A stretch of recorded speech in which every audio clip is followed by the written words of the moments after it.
Okay, this is hole number 7. Where they've started this view, the tee box is actually like more back in here. Okay, so it's more angled on this direction than it appears right now, so it's really not straight away off the tee here. This is a little bit of a dogleg right, but what a longer hitter is going to have to deal with here, they definitely will be able to airmail like this tree group here you see on the right. Now, out of bounds does run all along like this road coming into the clubhouse, so it's really not in play unless they block it too hard, but they do need to be aware of it. So the line they'll take is on this over these trees, and that way when it carries the tree line, they'll find themselves kind of in the fairway here. If they go too far left, they're going to run through the fairway and get caught behind the trees over here, which will be a difficult approach in. And if they block it a little too much, they won't be able to clear the tree line, and they'll get caught behind a couple trees up near the green about 100 yards less or in. But for a shorter hitter, they're going to have to worry about this dogleg a little bit more. So they need to be playing out into here. There's a bunker here that's about 150 outs, kind of a good target line. If they can't reach that, then it's like a good line to just take it towards that with just a little bit of fade. Because you're trying to get yourself positioned here so you can kind of come back up the hill into this green.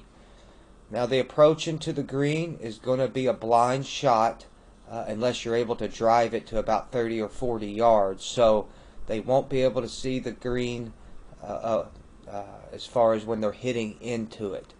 So we'll kind of get around the corner here to about 150 or so.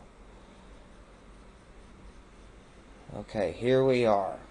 Now that we've kind of driven it in position here, from here's about 140 or so into this hole. Now, there's a bunker guarding the left side of the green here, and there's also some bunkers here on the right. Now, out of bounds will creep in pretty close here, so be careful of taking like way too much club even though you're going up the hill. You definitely don't want to be airmailing that and flying out. Over the green isn't too bad as far as where to miss here. So we'll go ahead and just kind of get up near the green here to see what we're dealing with. So right, longer hitters, if they've airmailed the tree line perfectly, they'll kind of find themselves right here in the middle of the fairway. If they've went too far left, that way they'll run, or at this point they'll run out of fairway and be caught on this left side dealing with these trees. So they need to kind of try to find the line for them as far as their carry distance that's going to end them up somewhere in the fairway here. Now as we get closer to the green itself isn't too tricky to putt, but you definitely can get caught in positions that are difficult. So the front of the green can have some hard slope at times, so if you're putting from like the back towards the front, some of those putts can get very challenging.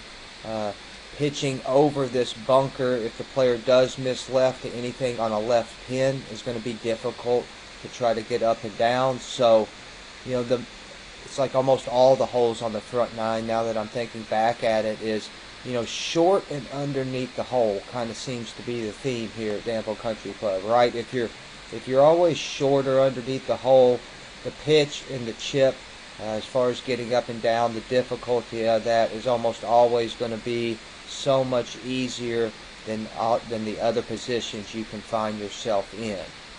So from here you can see nothing's really guarding the front of the green.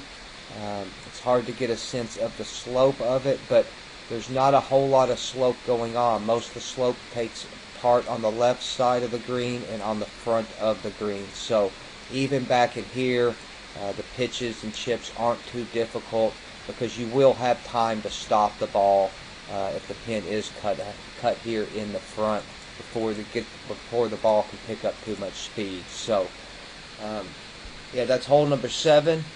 Main thing is just trying to get yourself positioned correctly off the tee. That way the approach in is easy to play. And yeah, it's always going to play a little bit longer than you think. You rarely see people go long on this hole, just based on kind of it going back uphill. So Yeah, we'll go ahead and end this and move to the next one.